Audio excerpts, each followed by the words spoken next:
आखिरी शाम जंहिंजे लाइ चयो वेंदो आहे त आखिरी धमाल, उन वक़्तु असां खाना बदोश में शाम लतीफ़ जे नाले सां अॼोको ही भेटा अर्पियूं था लतीफ़ सरकार खे।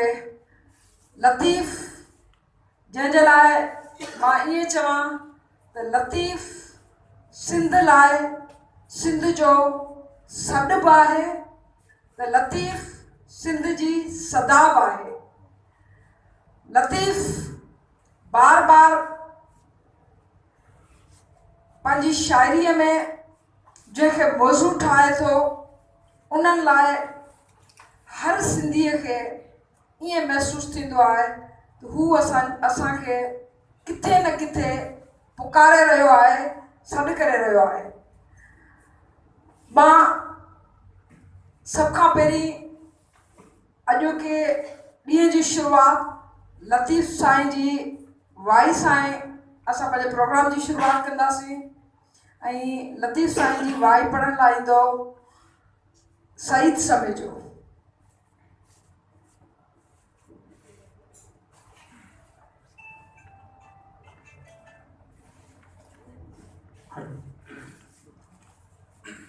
जी जी जी लतीफ़ बोलिए।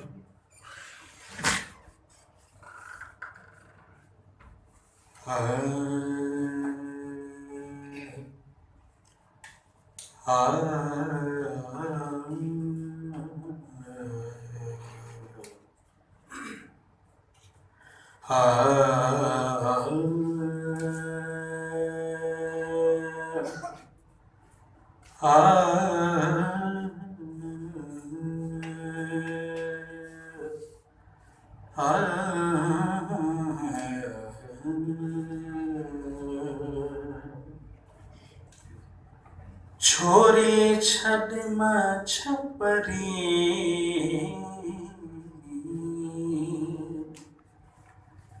छोरी छड़ मां छपरी, बारो चल बानी, बारो चल बानी। छोरी छड़ मां छपरी, बारो चल बानी, बारो चल बानी। जानिब जहड़ो जगह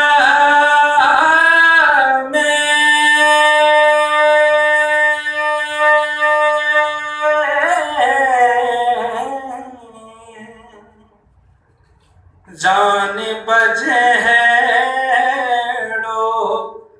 जगह में नाहे को सानी, बारो चल बानी, बारो चल बानी। पुन्हलनियो पाणसी,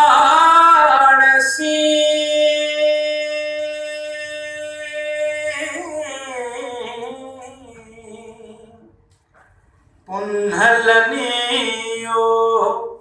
पाणसी, पोरहत परठणी, बारो चल बानी, बारो चल बानी। पोरियो कंदियस पेर जो,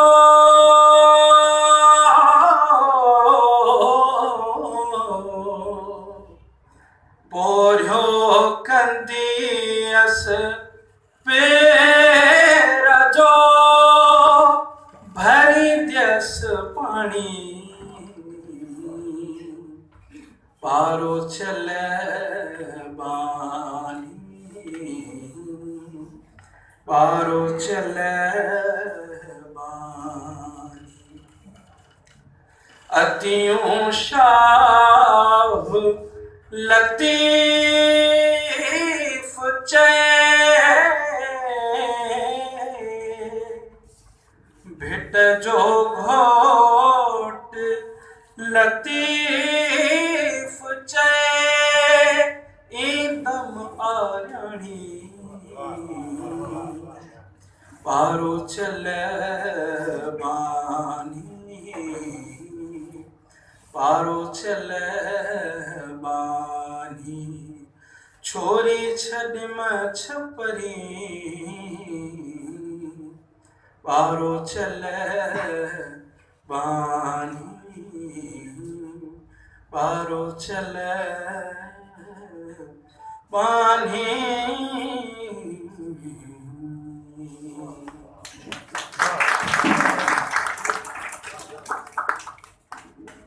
तमामु ख़ूबसूरत अॼोकी शाम जीअं त लतीफ़ जे नाले सां आहे। लतीफ़ खे सम्झण जे लाइ असां वटि खोड़ रस्ता खोड़ तरीक़ा थी सघनि था। मां ज़ाती तौर ते ईअं सम्झां थी त लतीफ़ जी ख़ाक, लतीफ़ जी मिट्टी, लतीफ़ जो मरकज़, लतीफ़ जी दरगाह, उन जी जेका सुगंध, उन जी जेका छिक आहे उहा पंहिंजी जॻह ते, पर हक़ीक़त में जॾहिं लतीफ़ जो नालो वठिजे थो तॾहिं ईअं महसूसु थिए थो त ॼण लतीफ़ पूरी सिंध जी तशरीह आहे। कुझु लफ़्ज़ मां उधारा खणंदसि ख़ासि तौर ते अयाज़ खां, शेख अयाज़ खां। इन हवाले सां बि मां शेख अयाज़ जो हवालो ॾियणु थी चाहियां पई ऐं थोरो टेक्स्ट पढ़णु चाहियां थी पई। उनखां पोइ असां हिकिड़ी जेका वीडियो आहे उन जी लॉन्चिंग कंदासीं, पर उनखां अॻु में हिकिड़ो पैराग्राफ पढ़णु चाहींदसि ख़ासि तौर ते कंहिं बि रेफरेंस खां सवाइ। ही तक़रीर आहे जेका शेख अयाज़ लाड़काणे में 1972 में कई हुई ऐं उन मुशाइरे जी जेका असां सदारत बि कई हुई ऐं उहो बाग़ जुनाह में थियो हुयो। उन में शेख अयाज़ लिखे थो त कई साल अॻु मूं भिटाई जे सूर सोरठ जो तर्जुमो थिए कयो त मुंहिंजी हिकु बैत ते नज़र पई हुई जो मुंहिंजे ध्यान जे लहरनि में लंगर वांगुरु लही वियो हुयो। तलब जी तवार मतां करी मंगणा, तलब जी तवार मतां करी मंगणा, धिके कंदई धार माणक ॾेई मुठ में। ही अॼोके उन हवाले सां, रेफरेंस जे हवाले सां ख़ासि तौर ते असांजी उहा जनरेशन जेका मुमकिन आहे त उनखे लतीफ़ जे शहरनि वसीले न सम्झी सघंदी हुजे, उन लाइ बि ॾाढो ज़रूरी आहे त ख़ासि तौर ते सिंध जो जेको हिकिड़ो जंहिंखे सिंध जी ॾाहप चऊं, दानिश चऊं, सिंध जो अदीब चऊं, जंहिंजे लाइ असां इहो चवंदा रहिया आहियूं ऐं सिंध खे फ़ख़्रु रहियो आहे त सिंध वॾी दावा सां चवंदी रही आहे त सिंध जो शाइर, सिंध जो अदीब सिंध जे ज़मीर बराबरि आहे। उते अयाज़ इहा सिट दोहराए थो पंहिंजे भिटाई मुर्शद जी त तलब जी तवार मतां करी मंगणा, धिके कंदई धार माणक ॾेई मुठ में। त माणक मुठ में ज़रूरु ॾींदई। हर इंसान शाइर न आहे, पर हर शाइर इंसान आहे ऐं इंसान में जा दौलत ऐं इक़्तिदार लाइ हवस आहे, उहा हुन जे पेरनि में ज़ंजीरूं थी पवे थी। उहा हवस हर आर्टिस्ट जी राह में रुकावट साबित थिए थी, हुन जे फ़नी तकमील जे आॾो अची वञे थी। पोइ उहो आर्टिस्ट हिकु मुसीकार हुजे, मुसविर हुजे, सनम तराश हुजे या शाइर हुजे, जेसिताईं हू तलब जी तवार न छॾींदो तेसिताईं हू पंहिंजे आदर्श खे पंहिंजी भरपूर क़ुवत सां हासिल करण जो अज़म न करे सघंदो। उहो ई सबबु आहे जो बरे सगीर जी जागीरदारी दौर जा दरबारी शाइर जेके बादशाह, नवाब या राजा जा वज़ीर ख़ौर हूंदा हुया, पंहिंजे पालनहार जा क़सीदा लिखंदा हुया, कंध झुकाए दाद वसूल कंदा हुया, ऐं इनाम इकराम लाइ वाॼाईंदा हुआ। बर सग़ीर जी अदबी तारीख़ पंहिंजे दवाम ते मोहर हणी न सघिया हुआ। उहे पंहिंजी तख़लीक़ खे उहा क़ुवत, उहा तवानाई, उहा पाइंदगी ॾेई न सघिया हुआ जेका भिटाई जे कलाम में आहे, ऐं न पंहिंजे अवाम में हू अहिड़ी उकीर पैदा करे सघिया हुआ जेका भिटाई सिंधी अवाम में पैदा कई, जो सदियूं गुज़री वियूं आहिनि, पर हिन खे हर कोई ॻोठ ॻोठ में ॻाए रहियो आहे, जो अञा ताईं उहा असांजी ज़िंदगी जे फ़लसफ़े में शामिलु आहे, जो वक़्तु ब वक़्तु असांजे क़ौमी शऊर में उभरी अचे थो, असांखे नवां नवां उमंग ॾिए थो, जो अञा ताईं बि उहो ई पांधीड़ो आहे, उहो ई पांधीड़ो आहे जेको असांजे पंध में असांजो साथी आहे, असांजो रहबर आहे। भिटाई तलब जी तवार पले छॾी हुई ऐं पंहिंजी पूरी लगन सां पंहिंजे फ़न जी परवरिश कई हुई। ही दरअसल उन जेका असां बहस खे बि जवाबु आहे, जेके चवनि था त भिटाई वटि छा अहम हुयो, भिटाई वटि पंहिंजी धरती, भिटाई वटि पंहिंजो वतन, ऐं उहो वतन जो तसवर तमामु वसी बि थी सघे थो। उहो ऐं उन वतन सां जेके उन जा जेके मारूड़ा लुठीड़ा असां चऊं था, उन जा वतनवासी हुआ, ऐं इहे वतनवासी लतीफ़ जो पहिरियों ऐं आख़िरी सब्जेक्ट हुआ, जंहिंखे हू बार बार जेको आहे सो न रुगो उन्हनि सां रुजू कंदो रहियो आहे, उन्हनि सां ॻाल्हाईंदो रहियो आहे। त लतीफ़ खे मां इन करे बि चाहियां थी त वरी वरी पढ़ण जी ज़रूरत आहे, वरी वरी ॾिसण जी ज़रूरत आहे, ऐं हक़ीक़त में ॾिसण जी आहे त लतीफ़ जो पैगाम आहे छा। ऐं लतीफ़ जो पैगाम ख़ासि तौर ते मां नौजवाननि लाइ बि इहो चवां थी त लतीफ़ सिंध जे क़ौमी शऊर जो ईअं हिसो कीअं थियो आहे, जेको मूंखे इहा मिसाल पंहिंजे हमअसर समाज में ॿियो किथे बि नथी मिले, उहो चाहे असांजो पंजाबी समाज हुजे और असांजो पश्तून समाज हुजे, पर जहिड़े तरीक़े सां लतीफ़ खे सिंध जी नुमाइंदगी कंदड़ ऐं सिंध जे मुकमल तौर ते सिंध जे इथोस जो शाइर सॼो वञे थो ऐं सिंध जे क़ौमी शऊर जो हिसो सम्झो वञे थो।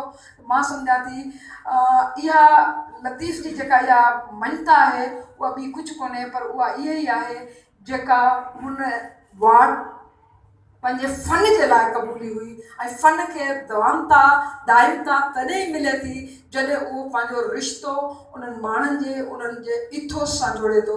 हाणे मां सॾु कंदसि नूर जुणेजा खे, हू थोरो तव्हांखे तफ़सील ॿुधाईंदो हिन जी जेका उन्हनि डॉक्यूमेंट्री ठाही आहे, ऐं मां तव्हांखे ज़रूरु चवंदसि त ताड़ियूं वॼाए असांजे हिन नौजवाननि खे ज़रूरु भलीकार चओ त तोड़े जो असांजी सिंध इन ॻाल्हि ते फ़ख़्रु करे सघे थी त सिंध जी यूथ, सिंध जा नौजवान अञा ताईं पंहिंजो रिश्तो उन्हनि दरगाहनि सां ऐं उन्हनि हिननि सां शाइरनि सां, उन्हनि आर्टिस्टनि सां टोड़े न सघिया आहिनि जेके उन्हनि जे धरतीअ जो आवाज़ु उभरी सघनि था। त असांखे इन ॻाल्हि ते बि फ़ख़्रु आहे त ही नौजवान जॾहिं असां वारा शायदि पुराणा तरीक़ा उनखे अहिड़े तरीक़े सां शाह खे पंहिंजे नौजवाननि ताईं पहुचाए न सघनि, तेॾी महिल ही नौजवान जा ग्रोह अचनि था, पंहिंजे तरीक़े सां उहे लतीफ़ खे रीइंटरप्रेट कनि था, उनजी नई तशरीह कनि था, उन्हनि खे जदीद तरीक़नि में वठी वञनि था, पर हू इहो सिलसिलो जेको लतीफ़ जो पंहिंजे माण्हुनि सां आहे, पंहिंजी नस्ल सां आहे, पंहिंजी जनरेशन सां, उहो टोड़ण नथा ॾियनि। नूर जुणेजा खे मां माना मुबारक ॾियां थी त नूर उन सिलसिले खे खयो आहे, ऐं मां उमेदु थी कयां असांजा जेके ॿिया नौजवान हिते वेठा आहिनि उहे बि के न के तरीक़े सां, ऐं कुझु जेको असां हिकिड़ो ऐलान बि ज़रूरु कंदी हलां त असांजो हिकिड़ो ॿियो यंग आर्टिस्ट आहे जेको NCA मां म्यूज़िकोलॉजी में डिग्री वठी आयो आहे, बोड़ीडो वॼाईंदो आहे ऐं नड़ वॼाईंदो आहे, अलगोज़ो वॼाईंदो आहे, NCA जो स्टूडेंट आहे, मल्हार जुणेजो। ऐं मां उमेदु थी कयां त असां कंहिं ॾींहं ते हिते वरी मल्हार खे बि ॿुधंदासीं, छाकाणि त ही उहा नस्ल आहे जेको पंहिंजो सकाफ़ती विरसो, पंहिंजी धरतीअ जो विरसो अॻिते खणी पंहिंजे जदीद इल्म सां उहो अॻिते खणी हली रहिया आहिनि। सो हाणे मां माइक हवाले कंदसि नूर जे, मां घणो टाइम थी वेठा, पर मां सम्झां थी थोरो असांखे ॻाल्हाइण बि खपे।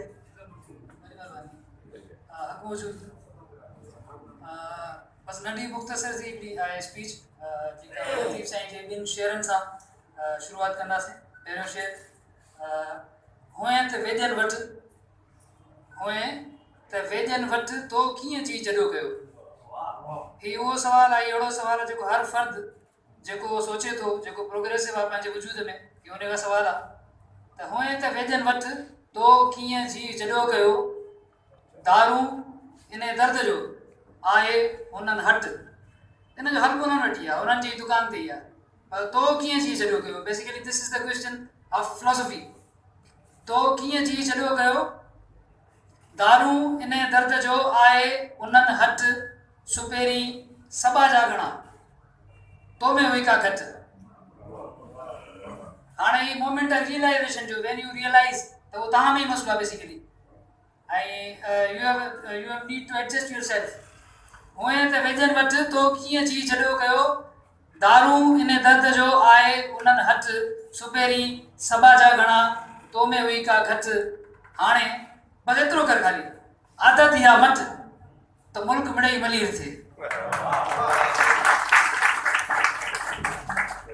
ॿियो लतीफ़ साईं जो शेर, हितां खणी हुत जिन रखियो सिरसियूं। ऑब्जेक्ट बि आहे, थॉट बि आहे, बसि उन्हनि खे सिर्फ़ु शफलिंग जी ज़रूरत आहे ऐं हर शइ दाइमा मौजूदु आहे। ख़्यालु बि आहे, हुए सॉरी हितां खणी हुत जिन रखियो सिरसियूं, साजन सूंहं सुरत विखाई वेझो घणो। सो इन नंढी मुख़्तसिर इन शेर जी इंस्पिरेशन सां असां हिकिड़ो सिलसिलो शुरू कयोसीं स्कूल ऑफ अप्रेस जे नाले सां, जेको न सिर्फ़ु तसौफ़ जे प्रोग्रेसिव थॉट ते कमु करे थो, ऐं जंहिंजी असां पहिरीं एपिसोड रिलीज़ कईसीं 2 ॾींहं पहिरीं। पंहिंजो हिकिड़ो चैनल जी शुरूआत कईसीं, यूट्यूब ते असां चैनल परचेस कयोसीं। उन में पहिरियों असां लेक्चर रखियोसीं प्रोग्रेसिव थॉट ऑफ तसौफ़, जेके जामी साहिब सां असां कयोसीं। उन जी सेकेंड एपिसोड जेका आहे उहा नेक्स्ट वीक लॉन्च थींदी। हिकिड़ो सिलसिलो आहे जेके रिक्वेस्ट कंदासीं तव्हां सभई ज़रूरु उन चैनल खे ॾिसो ऐं उनखे सब्सक्राइब कयो। उन ई सिलसिले जी हिकिड़ी ॿी कड़ी आहे जंहिंमें असीं डॉक्यूमेंट्रीज़ ठाहियूं पिया सिंध जे अंदरि, जेके आहिनि जेके दरगाहूं, उन्हनि जो जेको ॿियो थॉट प्रोवोकिंग जेको पहलू आहे, उनखे असीं कोशिशि कयूं पिया त असीं उनखे नैरेट बि कयूं। ऐं शॉर्ट फिल्म फेस्टिवल दुनिया में थियनि पिया, उन्हनि में असीं किथे न किथे फिट थियूं, पाण खे फिक्स कयूं ऐं कॉम्पीट कयूं। एटलीस्ट असीं हुन में पार्टिसिपेट कयूं, असीं ॾेखारे सघूं हिकिड़ो डिफरेंट डायमेंशन जेको हिननि नौजवाननि जी आहे, क्रिएशन आहे। मूंसां गॾु फहद सुमरो, हिननि जी पंहिंजी जेका आहे टेक्निकलिटी, फोटोग्राफी ते, फिल्म मेकिंग ते हिननि जो आहे। ऐं अली आहे, अली नौजवान आहे, असांजो यंग दोस्त आहे। हिननि जी काविशनि सां असां इहो सॼो कमु कयो आहे ऐं मां चयोसि हाणे असीं उहा डॉक्यूमेंट्री ॾिसां। फहद उनखे प्ले कयो।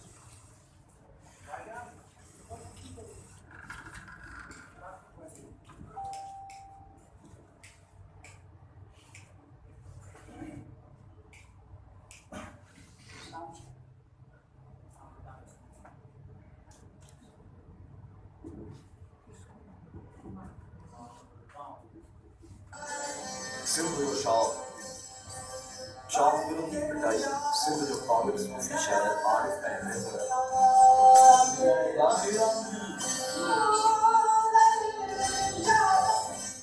सिंध जी तक़दीर जिथे कशौर जो शौक़ पड़ता है,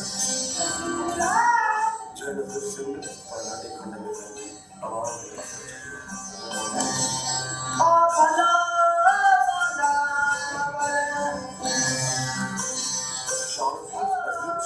असांजे मौजूदा मसइले थोड़ी ईंदड़ नस्लनि लाइ जेके आला रहबर जी हैसियत आहे, संस्कार ज़बान जी इहा हैसियत आहे जीअं फारसी ज़बान में मौलाना जलालुद्दीन रूमी जी कलाम।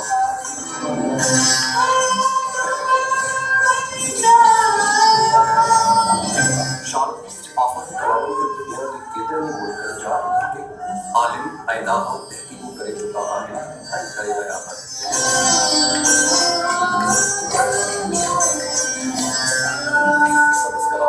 सिंधी, उर्दू, अंग्रेजी, जर्मन, फारसी ऐं पंजाबी समेत दुनिया जी केतिरनि ई ॿोलियुनि में मौजूदु आहे।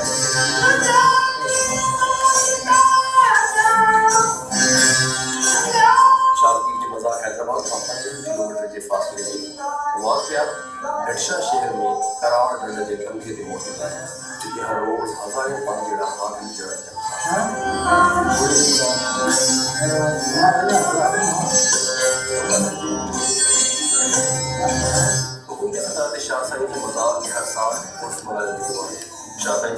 खुद कॉन्फ्रेंसों है अदली रेडों की दीवारें जिनमें सिंध तोड़े मिलकर हैं दिन बेहतरीन एक मुद्दम नामवर शख्सियतों शिरकत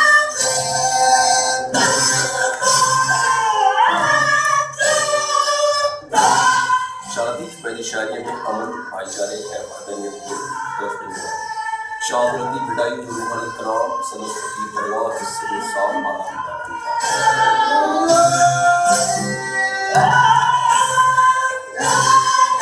डॉक्टर आर्या ट्रम्प एक किशोरी the Abdul Hussain Sangia Comedy, Henry Schimmel and Dr. Nabi Baloch Comedy, Ilyas Ashki and family Riaz, शामिल थी बिदाई जो दिल्ली फिक्री है सरकशमर मसैरात में जो बदल दादा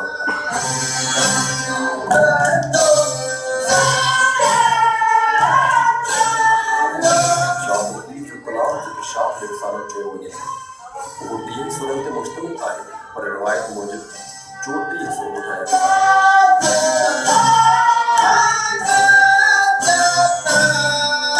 जिनमें फिर हुसैन सिर सोहन किरारों सुर उमर सुर सामूही सुर बसंत बहार सुर राम कली सुर मारवी सुर बैराग अत्या सुर शामिल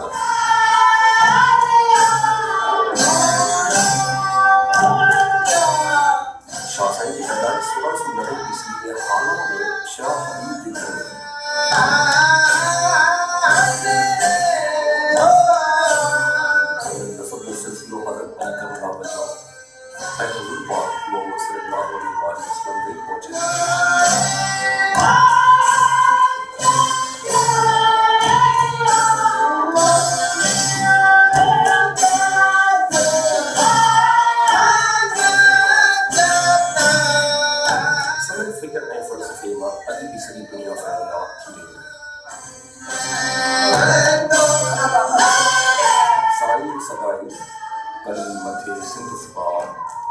दोस्त मिठा दिलदार आलम सब आवाज है।